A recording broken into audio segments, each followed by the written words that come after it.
Olá, queridos! Animados para continuar nossa jornada no livro de Êxodo? No vídeo passado, nós vimos que Moisés entrou na nuvem da glória de Deus e ficou lá por 40 dias. E hoje nós vamos ver o que foi que eles conversaram. Deus começou a conversa dando uma lista de materiais que Moisés deveria pedir ao povo para trazer como uma oferta voluntária. Ele pediu madeira, ouro, bronze, linho fino, pedras preciosas e vários outros materiais.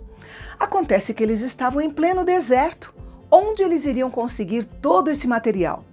Ora, nós sabemos muito bem que Deus não pede nada além do que nós possamos lhe dar.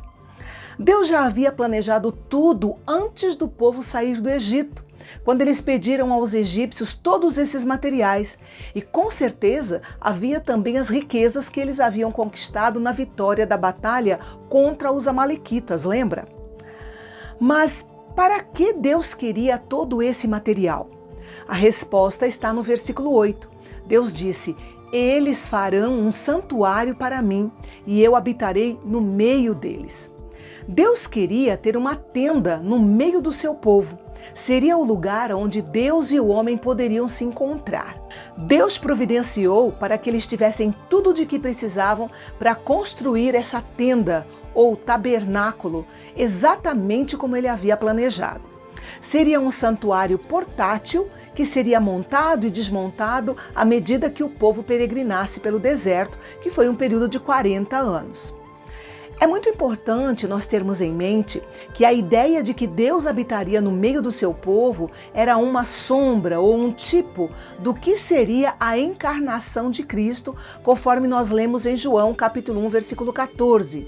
E o Verbo, Jesus, se fez carne e habitou entre nós.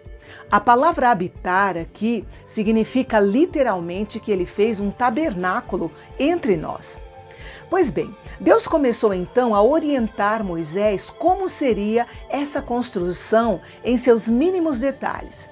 Neste capítulo, nós vamos conhecer as 3 primeiras peças que estariam dentro do tabernáculo: a Arca da Aliança, a mesa dos pães da proposição e o candelabro. Veja que Deus começou descrevendo os itens do mobiliário do tabernáculo antes da descrição do próprio tabernáculo, porque o tabernáculo servia para proteger esse mobiliário. E Deus começou descrevendo o item mais importante, que representaria o poder e a autoridade de Deus no acampamento de Israel, que foi a Arca da Aliança. A arca era uma caixa feita de madeira de acácia, que era uma madeira excelente para fabricar móveis e que ainda hoje é conhecida pela sua durabilidade. Inclusive, havia uma certa espécie de madeira de acácia que existia em grande quantidade no deserto ao redor do Monte Sinai, por acaso. Deus orientou Moisés que a arca deveria ser feita de madeira de acácia e toda revestida de ouro. Deveria ter 1,10 m de comprimento, 70 centímetros de altura e 70 centímetros de largura. Por cima da arca deveria ser colocada uma tampa, que seria chamada de propiciatório, feita de ouro batido com 2 querubins em cima, tudo numa peça só. Deus disse que falaria com Moisés quando ele estivesse diante dessa arca, e sua voz sairia do meio do propiciatório, do meio dos 2 querubins, para revelar a sua vontade para o seu povo. Hoje em dia, o povo de Deus tem acesso à presença de Deus por meio do sangue de Cristo, porque a Bíblia diz que Ele é a propiciação pelos nossos pecados. Dentro da arca, Deus ordenou que fossem colocadas as tábuas da lei que Moisés iria receber dele. Depois Deus ordenou que fosse feita uma mesa de madeira de acácia com 90 centímetros de comprimento, 45 centímetros de largura e 70 centímetros de altura. Ela deveria ser revestida de ouro com uma moldura de ouro em volta. Sobre a mesa deveriam ser colocadas 12 fatias planas de pães, representando as 12 tribos de Israel, o povo escolhido de Deus. Os pães eram um símbolo da alimentação espiritual, até que viesse o pão da vida, Jesus Cristo, que disse: "Eu sou o pão da vida, quem vem a mim jamais terá fome." Também deveria ser feito um candelabro de ouro. Sem dúvida seria uma bela obra de arte, com 6 hastes decoradas com cálices em forma de amêndoas e ornado com flores. As 6 hastes e o pedestal central totalizavam 7 lâmpadas a óleo, que seriam mantidas acesas continuamente.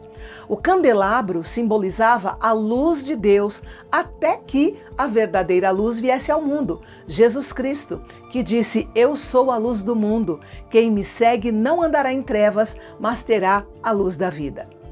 O último versículo do capítulo nos remete a Hebreus, capítulo 8, versículo 5, que diz: "Eles servem num santuário que é cópia e sombra daquele que está nos céus, já que Moisés foi avisado quando estava para construir o tabernáculo.